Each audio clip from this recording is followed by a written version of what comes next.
ಗಣಪತಿ ವಿಸರ್ಜನೆ ಮಾಡೋದು ಸಾರ್ವಜನಿಕ ರಸ್ತೆ, ಇವ್ರ ಅಪ್ಪನ ಆಸ್ತಿನ. ಹಿಂದೂಗಳನ್ನೇ ಟಾರ್ಗೆಟ್ ಯಾಕೆ? ನಾವು ಹಿಂದೂಗಳು ಒಗ್ಗಟ್ಟಾಗಿಲ್ಲ ಅಂದ್ರೆ ಇನ್ನು ಮುಂದೆ ಇದೇ ಗತಿ.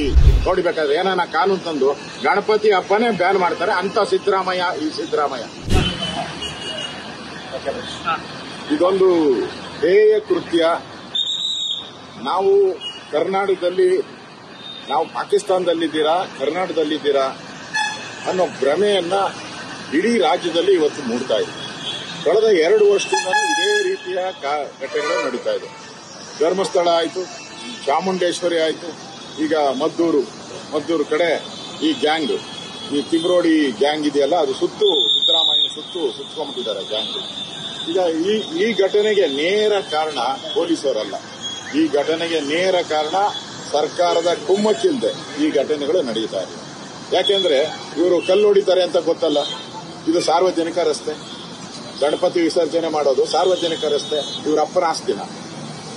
ನಾವು ಟ್ಯಾಕ್ಸ್ ಕೊಟ್ಟಿರೋದು, ಕರ್ನಾಟಕದ ಜನ, ನಾವು ಟ್ಯಾಕ್ಸ್ ಪೇಯರ್ಸ್, ನಮ್ಮ ರಸ್ತೆ ಅದು. ಅಲ್ಲಿ ಒಂದು ರಿಸರ್ವ್ ವ್ಯಾನ್ ಇಟ್ಟಿದ್ರೆ ಇವ್ರ ಯೋಗ್ಯತೆಗೆ ಇವತ್ತು 1000 ಜನ ಪೊಲೀಸರನ್ನ ಹಾಕೋ ಅವಶ್ಯಕತೆ ಇತ್ತ? ಲಾಠಿ ಚಾರ್ಜ್ ಮಾಡೋ ಅವಶ್ಯಕತೆ ಇತ್ತ? ಆಸ್ಪತ್ರೆಗಳಲ್ಲಿ ಅಡ್ಮಿಟ್ ಆಗುವಂತ ಅವಶ್ಯಕತೆ ಇತ್ತ? ಅಲ್ಲಿ ಜನ ಬೀದಿಗಿಳಿದು ಪ್ರತಿಭಟನೆ ಮಾಡಿ ಏನು ಇದು ಮಿನಿ ಪಾಕಿಸ್ತಾನ ಆಗುದಿದೆ ಅಂತ ಮಾಧ್ಯಮದ ಮುಂದೆ ಹೇಳುವಂತ ಒಂದು ಪರಿಸ್ಥಿತಿ ಬರ್ತಾ ಇತ್ತ? ನಿಮ್ಮ ಹಿಂದೂಗಳ ಮೇಲೆ ಮಾತ್ರ ಲಾಠಿ ಚಾರ್ಜ್. ಯಾರು ದುಷ್ಕರ್ಮಿಗಳಿದ್ದಾರಲ್ಲೋ ಅವ್ರಿಗೆ ಯಾಕೆ ಕೊಡ್ದಿಲ್ಲ?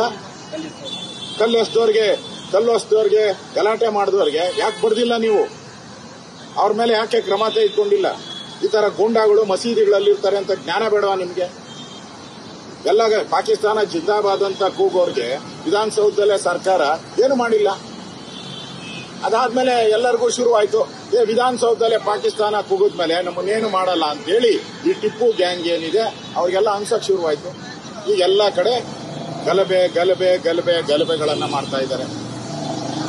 ಮಂಡ್ಯದಲ್ಲಿ, ಮೈಸೂರಲ್ಲಿ ಒಂದು ಸ್ಕೆಚ್ ಮಾಡ್ಕೊಂಬಿಟ್ಟಿದ್ದಾರೆ. ಏನಾದ್ರೂ ಮಾಡಿ ಇಲ್ಲಿ ನಾವು ಹಿಂದೂಗಳಿಗೆ ಟಾರ್ಗೆಟ್ ಮಾಡಬೇಕು ಅಂತ ಮಾಡಿದ್ದಾರೆ. ಅದರಿಂದ ಇವತ್ತು ಡಿ.ಕೆ. ಶಿವಕುಮಾರ್ ಹೇಳಿರೋ ಹೇಳಿಕೆನು ಚಾಮುಂಡೇಶ್ವರಿ ಹಿಂದೂಗಳದಲ್ಲ ಅಂತ ಹೇಳಿದ್ರು. ಸಿದ್ದರಾಮಯ್ಯ SIT ತನಿಖೆ ಕೊಟ್ಟು ಧರ್ಮಸ್ಥಳದಲ್ಲಿ ನುಗ್ಗಿಸ್ರಿ ಅಂತ ಹೇಳಿದ್ರು. ಇದು ಒಂದೊಂದೇ ಘಟನೆಗಳನ್ನ ನೋಡ್ತಾ ಇದ್ರೆ ಕಳೆದ 2 ವರ್ಷದಲ್ಲಿ ಹಿಂದೂಗಳು ಯಾವ ರೀತಿ ಇಲ್ಲಿ 2ನೇ ದರ್ಜೆಯ ಒಂದು ರೀತಿ ಪ್ರಜೆಗಳಾಗೋಗ್ಬಿಟ್ಟಿದ್ದಾರೆ. ಒಂಥರ ವಿಚಿತ್ರ ಅನಿಸ್ತದೆ. ಈ ಸರ್ಕಾರ ಬದುಕಿದ್ಯಾ ಸತ್ತಿದ್ಯಾ? ಓಟ್ಗೋಸ್ಕರ ದೇಶನೇ ಮಾರ್ಬಿಡ್ಬೇಕಾ? ಇವರು ಮಾತಾಡಿದ್ರೆ ಸಂವಿಧಾನದ ಪುಸ್ತಕ ಹಿಡ್ಕೊಂತಾರೆ. ಇದೇನಾ ಸಂವಿಧಾನ? ನೀವು ಇವತ್ತು ರಾಜ್ಯದ ಜನರ ಮುಂದೆ ಸಿದ್ದರಾಮಯ್ಯ ಈ ಘಟನೆಗೆ, ಚಾಮುಂಡೇಶ್ವರಿ ಘಟನೆಗೆ, ಧರ್ಮಸ್ಥಳದ ಘಟನೆಗೆ, ಮದ್ದೂರು ಘಟನೆಗೆ ಕ್ಷಮಾಪಣೆ ಕೇಳಬೇಕು ರಾಜ್ಯದ ಜನತೆ ಮುಂದೆ. ಹಿಂದೂಗಳನ್ನೇ ಟಾರ್ಗೆಟ್ ಯಾಕೆ? ಇದು ಪ್ರಶ್ನೆ. ಹಿಂದೂಗಳನ್ನೇ ಟಾರ್ಗೆಟ್ ಯಾಕೆ? ಹಿಂದೂಗಳ ಮೇಲೇನೆ ಲಾಠಿ ಚಾರ್ಜ್ ಯಾಕೆ? ಹಿಂದೂಗಳನ್ನೇ ಪೊಲೀಸ್ ಸ್ಟೇಷನ್ ಯಾಕೆ? ಇಡೀ ರಾಜ್ಯದಲ್ಲಿ ಗಣಪತಿ ಹಬ್ಬಕ್ಕೆ 100 ಕಂಡೀಷನ್ ಹಾಕಿದ್ದೀರಾ. ಗಣಪತಿ ಹಬ್ಬ ಮಾಡಂಗಿಲ್ಲ, ಮೆರವಣಿಗೆ ತಗೊಂಡೋಗಂಗಿಲ್ಲ.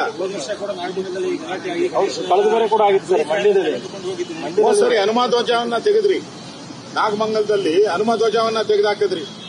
ನಾಚಿಕೆ ಆಗಲ್ವಾ ನಿಮ್ಗೆ? ಅದೇ ನಾಗಮಂಗಲದಲ್ಲಿ ಗಣಪತಿನ ತಗೊಂಡೋಗಿ ಪೊಲೀಸ್ ಸ್ಟೇಷನ್ ಕೂತಿಸ್ತೀರಿ. ನಾಚಿಕೆ ಆಗಲ್ವಾ ನಿಮ್ಗೆ?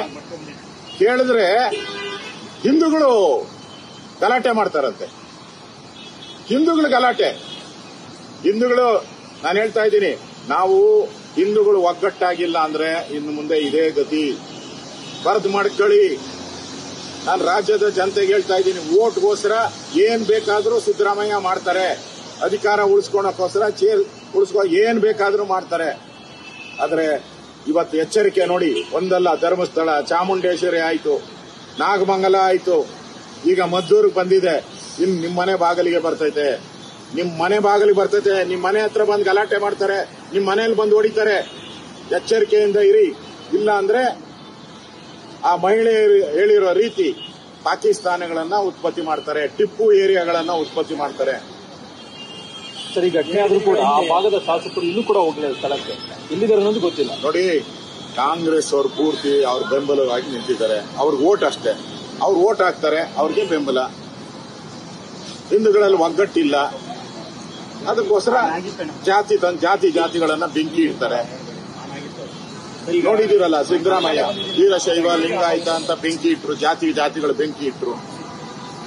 ಬೆಂಕಿ ಇಡೋದೇ ಕಾಂಗ್ರೆಸ್ ಅವರ. 2 ದಿನಗಳ ಹಿಂದೆ ಅದೇ ಜಾಗದಲ್ಲಿ ಹಬ್ಬ ಆಗಿದೆ, ಮುಸ್ಲಿಂ ಹಬ್ಬ ಕೂಡ ಆಗಿದೆ. ಯಾವುದೇ ರೀತಿ ಘಟನೆಗಳಾಗಲಿಲ್ಲ, ಹಿಂದೂಗಳು ಸಹಕಾರ ಮಾಡಿದ್ದಾರೆ. ಆದರೆ ಗಣೇಶ ವಿಸರ್ಜನೆ ವೇಳೆ ನಿನ್ನೆ ಕಲ್ಪುರಾಟ ಮಾಡಿದ್ರು. ಇಷ್ಟರ ಫಲಗಳನ್ನು ತಾವು ಗಮನಿಸಿರಬಹುದು, ತಂದುಕೊತೀವಿ. ಪದೇ ಪದೇ ಮಂಡ್ಯ ಇರಬಹುದು, ಹಳೆಮೈಸೂರು ಭಾಗದ ಪ್ರಮುಖ ಜಿಲ್ಲೆಗಳು ಈ ರೀತಿ ಘಟನೆ ಆಗೋದಕ್ಕೆ ಕಾರಣ ಏನು? ನೋಡಿ, ಹಿಂದೂಗಳು ಸಹಿಷ್ಣುವರು, ಅವ್ರ ಮೆರವಣಿಗೆ ಮಾಡಿದ್ರೆ ಯಾರು ಏನು ಮಾಡಲ್ಲ. ಆದರೆ ಹಿಂದೂಗಳು ಮೆರವಣಿಗೆ ಮಾಡಿದ್ರೆ ಗಲಾಟೆಗಳಾಗುತ್ತೆ. ಯಾಕೆ ಅಂತ ಹೇಳಿದ್ರೆ ಇದು ಕಾಂಗ್ರೆಸ್ಸಿನ ಸರ್ಕಾರ ಇದೆ. ಯಾರೋ ಹೇಳಿದಾರಲ್ಲ, ಗುಲ್ಬರ್ಗಾದಲ್ಲಿ ಒಬ್ಬ ಹೇಳಿದ್ದಾರೆ, ಬೀದರಲ್ಲಿ ನಮ್ಮ ಮಂತ್ರಿಯೊಬ್ಬ ಹೇಳಿದ್ದಾರೆ, ನೀವು ಗೆದ್ದಿರೋದೇ ಕಾಂಗ್ರೆಸ್ ಅವರೆಲ್ಲ ಗೆದ್ದಿರೋದೇ ಮುಸಲ್ಮಾನರಿಂದ, ಅವರ ಅಡಿಯಾಳಾಗಿರಬೇಕು ಅನ್ನೋ ಭಾವನೆಯಿಂದ ಹೇಳಿದ್ದಾರೆ ಅವ್ರ ಮಾತುಗಳು. ಇದರಿಂದ ಅರ್ಥ ಮಾಡ್ಕೊಳ್ಳಿ, ಕರ್ನಾಟಕದಲ್ಲಿರುವಂತ ಕಾಂಗ್ರೆಸ್ ಸರ್ಕಾರ ಹಿಂದೂ ವಿರೋಧಿ ಸರ್ಕಾರ. ಹಿಂದೂಗಳ ಮೇಲೆ ಲಾಠಿ ಚಾರ್ಜ್ ಮಾಡ್ತಾರೆ. ಗಣಪತಿ ಹಬ್ಬ ನಡೆಸೋಕೆ ಎಲ್ಲೂ ಅನುಮತಿ ಕೊಟ್ಟಿಲ್ಲ. ಡಿಜೆ ಹಾಕ್ಬೇಡಿ, ಗಣಪತಿ ಕೂತಿಸಕ್ ಪರ್ಮಿಷನ್, ಪ್ರಸಾದ ಕೊಡಕ್ ಪರ್ಮಿಷನ್, ಬಿಡಕ್ ಪರ್ಮಿಷನ್, ಎಲ್ಲದಕ್ಕೂ ಪರ್ಮಿಷನ್. ಬೇರೆ ಧರ್ಮದವ್ರಿಗಾದ್ರೆ ಯಾವ ಪರ್ಮಿಷನ್ ಇಲ್ಲ. ನೋಡಿ, ಹೆಚ್ಚಾಗಿ ಇವತ್ತು ಆಗಿರುವಂತದ್ದು ಮಹಿಳಾ ಕಾರ್ಯಕರ್ತರ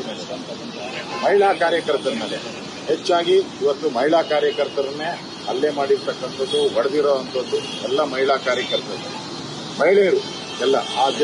ಯಾರು ಗಣಪತಿ ಹಬ್ಬವನ್ನ ಮಾಡ್ತಾ ಇದ್ರು ಆ ಮಹಿಳೆಯರಿಗೆ ಹೊಡೆದಿರೋದು. ನಾನು ಹೇಳ್ತಾ ಇದ್ದೀನಿ, ಮುಂದಿನ ವರ್ಷದಿಂದ ಈ ವರ್ಷನೇ ಗಣಪತಿ ಮಾಡಕ್ಕೆ ಇಷ್ಟೆಲ್ಲ ಗಲಾಟೆ ಮಾಡ್ತಾ ಇದ್ದಾರೆ.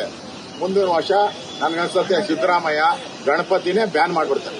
ನೋಡ್ಬೇಕಾದ್ರೆ ಏನಾನ ಕಾನೂನು ತಂದು ಗಣಪತಿ ಹಬ್ಬನೇ ಬ್ಯಾನ್ ಮಾಡ್ತಾರೆ ಅಂತ ಸಿದ್ದರಾಮಯ್ಯ ನಂಬೇಡಿ.